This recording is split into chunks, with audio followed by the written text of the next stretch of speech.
14 ધર્મ અને કર્મ, ચેપ્ટર 2, ધોરણ 12, ભાગ 1.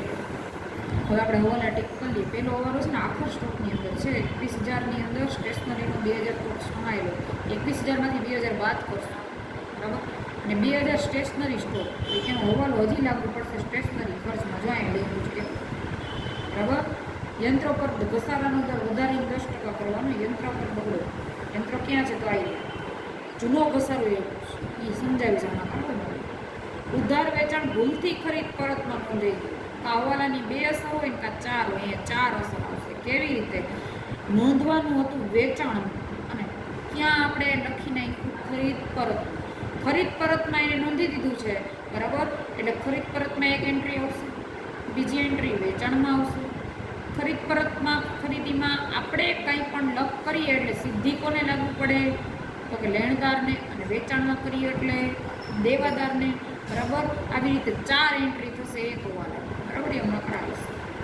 પછી જાહેરાત ખર્ચ. જાહેરાત ખર્ચમાં ચોથો હવાલો જે લખ્યું છે. એટલે ખરીદી અને વેચાણ ઉપર હવાલો કે અહીંયા ટીક કરી જ નાખું એટલે તમને વળી પછી એમ થશે.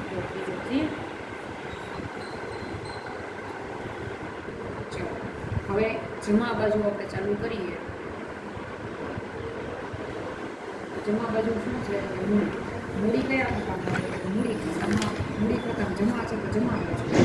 પણ મૂડી ખાતું એ નથી દોરવું. શું કામ? ચાલુ ખાતું છે તો મૂડી ક્યાં લખવી? તો મૂડી દેવા બાજુ મૂડીના એડિંગ છે. અહીંયા ધર્મ, અહીંયા ધર્મમાં 1,40,000, કર્મ 1,20,000 છે. તમે જોઈ શકો 2,60,000.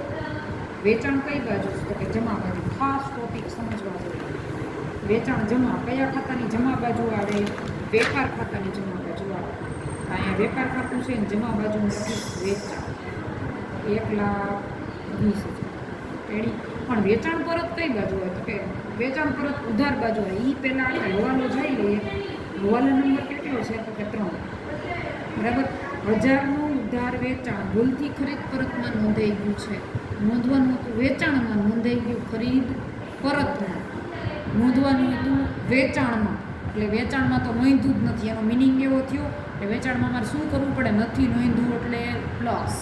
નોંધ્યું જ નથી એટલે ત્યાં દેખાતી નથી એન્ટ્રી. તમારે એન્ટ્રી દેખાડવા શું કરવું પડે? પ્લસ. તો પ્લસ નહીં નોંધેલ વેચાણ કેટલું? તો કે 1,000, બરાબર. એટલે આવે કેટલા? તો 1,21,000 આવે. જોઈ લઈએ. 1,20,000 પ્લસ 1,000 આવી ભાઈ 1,21,000.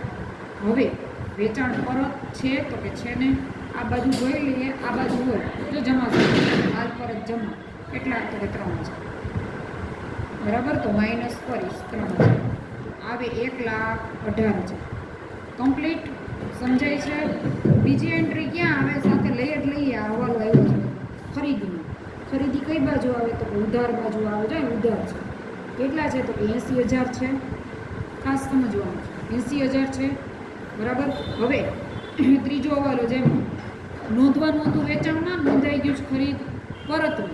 એ જ કન્ડિશન અહીંયા સમજાવું છું. વેચાણમાં નહોતું નોંધ્યું તો આપણે પ્લસ કર્યું હતું ને. અહીંયા ખરીદીમાં નથી નોંધાણું. કેમાં નોંધાણું છે? ખરીદ પરતમાં નોંધાણું છે. ખરીદ પરત શું કરી હોય? આપણે ખરીદીમાંથી ખરીદ પરત બાદ કરી હોય ને. તો હું પહેલાં અહીં બાદ કરીને તમને બતાવું. ખરીદ પરત શું થાય? ખરીદીમાંથી બાદ. વેચાણમાંથી વેચાણ પરત શું થાય? બાદ. તો ખરીદ પરત બાદ કરીએ. ખરીદ પરત આ બાજુ હોય 2,000 છે. ચાલો 2,000 લખું. સમજાય? 80માંથી 2,000 78,000 આવે. ખરીદ પરત મેં શું કર્યું હોય? બાદ. જ્યારે મેં 1,000 નોંધાઈ છે ને ખરીદ પરતમાં, ત્યારે મેં શું કર્યા છે? બાદ કર્યા છે. અમારે ભૂલ સુધારવા શું કરવા પડે? પ્લસ કરવા પડે, બરાબર. એટલે લખવાનું પ્લસ ભૂલથી નોંધેલ ખરીદ પરત 1,000 એટલે 12 આવે 79,000. હજી એક વાર નોંધવાનું હતું વેચાણમાં, નોંધી નાખ્યું ખરીદીમાં નહીં, ખરીદ પરતમાં. વેચાણમાં નોંધ્યું જ નથી એટલે શું કર્યું? પ્લસ. અને ખરીદ પરતમાં જો ખરીદીમાં નોંધ્યું હોત તો હું બાદ કરું, પણ ખરીદ પરતમાં નોંધ્યું. ખરીદ પરત થાય શું? હંમેશા માઇનસ થાય ખરીદીમાંથી. તો અમે માઇનસ જ કર્યા છે ને 1,000. ભૂલ સુધારવા મારે શું કરવા પડે? પ્લસ. એટલા માટે મેં એ પ્લસ કર્યા છે. પ્લસ ભૂલથી નોંધેલ. સમજાય છે કે ન સમજાણું? હવે ખરીદી કોને લાગુ પડે? લેણદારને. અને વેચાણ દેવાદારને. તો આમાં જે એન્ટ્રી આવી એ ન્યા આવશે. બરાબર, હારવાર કરી જ નાખીએ એટલે તમને કન્ફ્યુઝન ન હોય.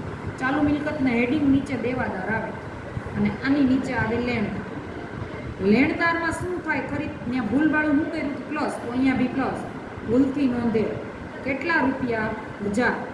અને અહીંયા પ્લસ નહીં નોંધેલ વેચાણ કેટલા રૂપિયા? 1000. સમજાણું? એક હવાલાની કા 2 એન્ટ્રી કા 4, મેં 4 એન્ટ્રી.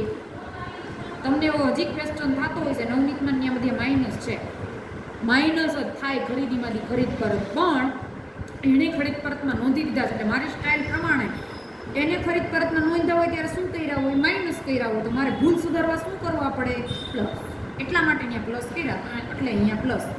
પછી તમને એવો કન્ફ્યુઝન ક્રિએટ થાય, નવનીતમાં મેડમ લેણદારમાં પ્લસ કર્યા, તમે તો કહેતા હતા ને વેચાણમાં ખરીદીમાં પ્લસ હોય તો આમાં પ્લસ. જો મેં એ જ રીતે કર્યું એમાં પ્લસ કર્યા, તમે અહીંયા બી પ્લસ જ કર્યા. જો છે આપણી સ્ટાઇલ એક જ ઓછી હાલશે.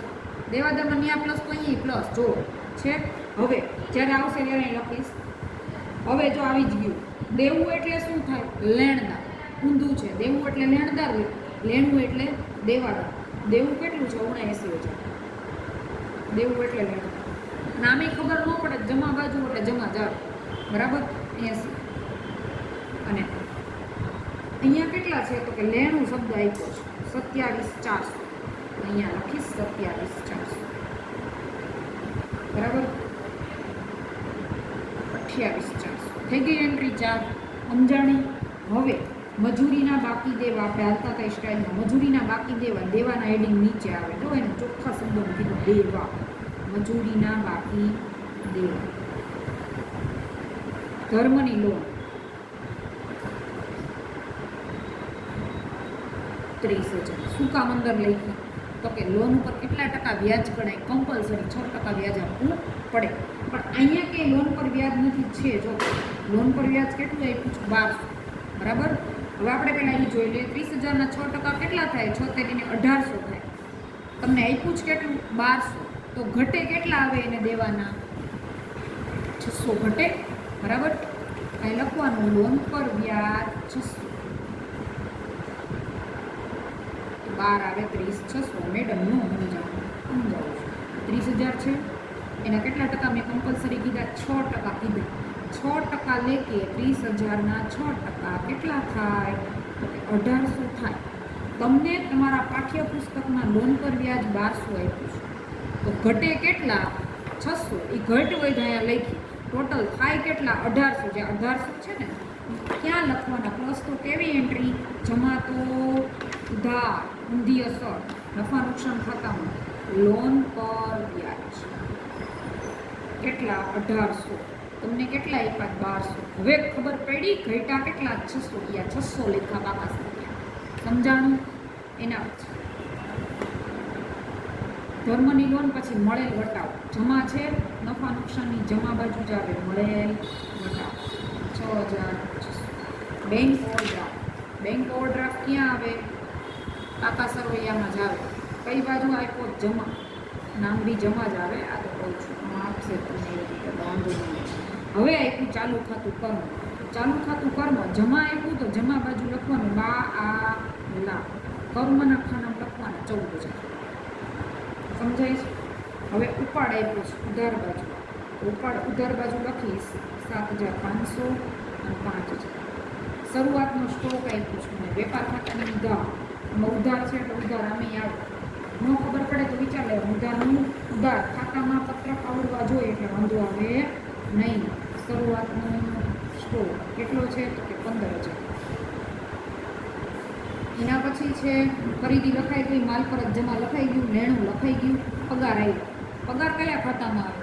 નફા નુકસાનમાં આવે. એમાં ઉધાર છે તો ઉધાર જ આવે. તૈયારી વસ્તુ. પણ કયો હવાલો તમને? છૂપો હવાલો એ બધો કૌંસ આપે ને એટલે એને છૂપા હવાલો આપે. કેટલી તારીખ આપી? 28/2. વર્ષ ક્યારે પૂરું થાય? 31/3. તમને વિચારે 2 દી હતું? નહીં. ફેબ્રુઆરી મહિનો 28 હોય કાં 29 હોય. એટલે વર્ષ એટલે આ મહિનો પૂરો જ છે 28/2. બરાબર. તો કેટલા ઘટે? 28 2 31 3 કેટલા મહિનાનો ગેપ રહ્યો? 1 મહિનાનો ગેપ રહ્યો. તો તમને એને પગાર કેટલા મહિનાનો દેવાનો હતો? 12 મહિનાનો દેવાનો હતો. આપ્યો કેટલા મહિનાનો? 11 મહિનાનો. 1 મહિનાનો બાકી રહી ગયો. બરાબર. કેમ ખબર પડી? તો કે જો અહીં 28 2 સુધી શબ્દ આવ્યો. 28 2 સુધી આપવાનું હતું 31 3 સુધી, પણ આપી દીધું 28 2 સુધી. તમને કેટલા મહિનાનો આપ્યો? 11 મહિનાનો. તમે વરસ કામ કરો, 11 મહિનાનો પગાર આપે એવું ચાલે નહીં. તો આપણે વરસ લેખે ગણીએ તો 13 200 ગુણ્યા 12 બરાબર ભાંગ્યા 11. કેમ? તો કે તમને 11 મહિનાનો જ બરાબર તમારે ચૂકવવાના બાકી તમને કેટલા રહેશે? જો 14 400 છે, પ્લસ ચૂકવવાનો બાકી હજી કેટલો તમને? તો કે 13 200 બાદ કરો એટલે ખબર પડે કેટલા વધે? 1200. કેવા એવા પ્લસ? પ્લસ તો કેવી અસર? ઊંધી. કઈ બાજુ આવે ઊંધી અસર? પાકા સરવૈયામાં જ આવે. આ કઈ બાજુ? ઉધાર. તો જમા બાજુ. ચૂકવવાનો બાકી પગાર. સમજાય છે કે ન સમજાવું? આપવાનું તો 12, આપ્યા 11. એક નહીં, એક તો બાકી રહી ગયું છે. બરાબર. એટલા માટે 14 400. ટૂંકમાં કાંઈ લાંબુ ન સમજવું હોય તો 1 મહિનાનો બાકી છે એટલે 11 મહિનાનો છે. બરાબર. તો ગુણ્યા 12 ભાગ્યા 11. રેડી? હવે યંત્ર આવે. યંત્ર આવે મિલકત લેણા બાજુ. કાંઈ મિલકતને હેડિંગ નીચે 71 760. જો હા, અહીંયા એક વસ્તુ સમજવું. આ તો નીચે બાકી ગોતી લેવાનું તમારે. જૂનો ઘસારો આપે ને એ પ્લસ. આને જૂનો ઘસારો કહેવાય. બુકની અંદર આપે ને કેવો ઘસારો કહેવાય? જૂનો. કાંઈ લખવાનું જૂનો પ્લસ યંત્ર પર ઘસારો. નકર ઘસારા હંમેશા કેવા હોય? બાદ જ હોય, કોઈની પ્લસ ન થાય. પણ જૂનો કેવો થાય? પ્લસ. કેટલો? 62 ચાલે. પહેલાં જૂનો પ્લસ કરવાનો અને પછી નવો બાદ કરવાનો. એટલે 71 760 પ્લસ 62 40. આવ્યા 78. હવે યંત્ર પર કેટલા ટકા ઘસારો? 10%. તો ઘસારો 10% 7800. 70 200 આવે. સમજાણું? જૂનો ઘસારો પ્લસ એ જૂનો કોને કહેવાય? કાચા સરવૈયામાં આપે એને. નીચે આપે એ નવો કહેવાય. પહેલાં જૂનો આપ્યો હોય તો પ્લસ કરવો, આપ્યો હોય તો આપણે ગોતવા જવાનું નથી. પહેલાં જોઈ લેવાનું, ચેક કરી લેવાનું. બરાબર. ઉધાર જ હશે, ઉધાર બધું ચેક કરી લેવાનું. ફર્નિચર આપ્યું છે, એકવાર ચેક કરી લેવાનું. ફર્નિચરનો ઘસારો છે, પાછળથી ખબર પડે દાખલાનો જવાબ આવશે નહીં. જૂનો પ્લસ થાય, નવો માઇનસ, પણ નવો પછી માઇનસ થાય, પહેલાં નહીં. હવે કેની એન્ટ્રી આવશે? હવાલાની 2 અસર હોય. હવાલો આ જ છે, આ નથી. તો કાચા સરવૈયામાં લખ્યું છે એટલે આનો હવાલો. માઇનસ તો કેવી અસર? સીધી. ઉધાર છે તો ઉધાર બાજુ 7800. અને કયું ખાતું લાવવું પડે? નફા નુકસાન. અહીં લખવાનું. શું લખશું? યંત્ર પર ઘસારો 7800. પછી છે મકાન. હવાલો નથી, બારોબાર 80000. મજૂરી વેપાર ખાતાની ઉધાર બાજુ આવે. આમાં એક વસ્તુ યાદ રાખવાની, મજૂરી પગાર આપે ને તો વેપારની ઉધાર, પગાર મજૂરી આપે તો નફા નુકસાનની ઉધાર. કન્ફ્યુઝ નહીં. પહેલો જ શબ્દ વાંચવાનો. મજૂરી એક જ કેટલા છે? તો કે 100. વીમા પ્રીમિયમ નફા નુકસાનની ઉધાર. આમાં ઉધાર છે ને ઉધાર બાજુ જ હવે હું જોઈશ. જોઈ શકો છો તમે. આપેલ વટા ઉધાર. આપેલ વટા ઉધાર કેટલો છે? તો કે 3200. રેડી? ફર્નિચર 87,000. હવે સ્ટેશનરી ખર્ચ. ખર્ચા બધા કેમાં આવે? નફા નુકસાન ખાતાની ઉધાર બાજુ. હવાલો છે એ લઈ લેશું. કેટલા છે? તો કે 7,000. હવાલા નંબર પહેલો. સ્ટેશનરી સ્ટોક સમાયેલો છે એટલે બાદ કરવાનો. સ્ટેશનરી સ્ટોક કેટલો હતો? કે 2000. 10 મિનિટ. માઇનસ તો કેવી અસર? સીધી. કઈ બાજુ છે? ઉધાર. ઉધાર બાજુ આવશે સ્ટેશનરી સ્ટોક 2000. હવે સ્ટેશનરી પછી શું હતું? જાહેરાત ખર્ચ. બસ 2-3 થયા છે. જાહેરાત ખર્ચ. ખર્ચા બધા નફા નુકસાનની ઉધાર 36,000.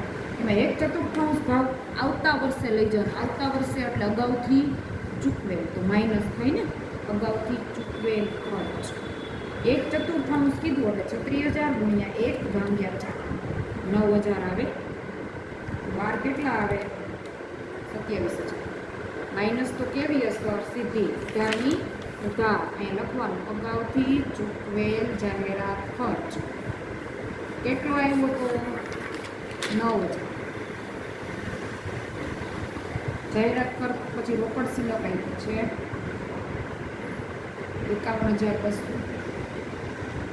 ચાલુ ખાતું ધર્મ આપ્યું છે ઉધાર છે તો ઉધાર બાજુ બા પેલી લાઈન બા આ લાખ ધર્મના ખાનામાં 17,000 તો પહેલો હવાલો છે 21,000 એમાં સ્ટેશનરી સ્ટોક 2,000 સમાયેલું છે એટલે આપણે બાદ કરશું એટલે આખર સ્ટોક વેપારની ઉધાર બે એન્ટ્રી આવે વેપારની જમા અને પાકા સરવૈયાની ઉધાર 21,000માંથી 2,000 જાય કેટલા વધે 19,000 વધે અહીંયા આવશે આખર સ્ટોક 19,000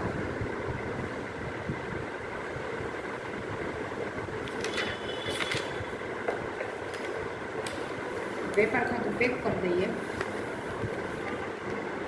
1,18,000 પ્લસ 19,000 1,37,000 એમાંથી 15,000 41,400 આવશે એવા 41,400 આને કહેવાય કાચો નફો એ અહીંયા આવશે કાચો નફો 41,400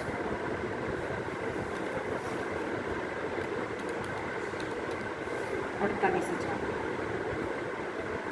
જાતે કરી શકશો હવે ટ્રાય કરો બરાબર જાતે કરવાનું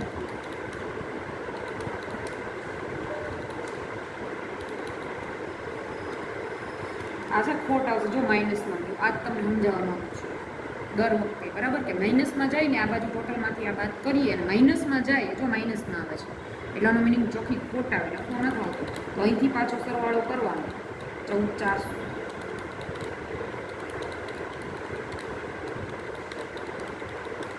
61,000 તમને બતાવવા માટે 13,000 આવે છે તો આ બે બાજુ 61,000 જ લખવાના વધુ ટોટલ જ લખવાનું આને શું કહેવાય ચોખ્ખી ખોટ હવે સમજાણું એ જમા આ કઈ બાજુ આવે ઉધાર બાજુ ચોખ્ખી ખોટ આ બાજુ ટોટલ ઇની જ આવશે અહીંયા વેચણી પાત્ર ખોટ 13,000 આ લોકો મૂડીના પ્રમાણમાં વેચે છે મૂડી છે 14 ને 12 બરાબર 7 દુ 14 ને 6 દુ 12 આમ થાય 7/6 પણ લઈ શકાય 14/12 કાંઈ ન આવડે તો આના પ્રમાણ લઈ લ્યો ને સરખા મીંડા ઉડે તો બી ચાલે હવે અહીંયા લખવાનું વેચણી પાત્ર ખોટ 13,000 ગુણ્યા 7 એટલે 7,000 અને 6,000 આ પ્રમાણે અને ગમે એ બાજુ બાકી નીકળશે જો 14,000 આ બાજુ જ આનો ટોટલ તો આ બાજુ જ છે તો આપણે આ બાજુ આવી ગયું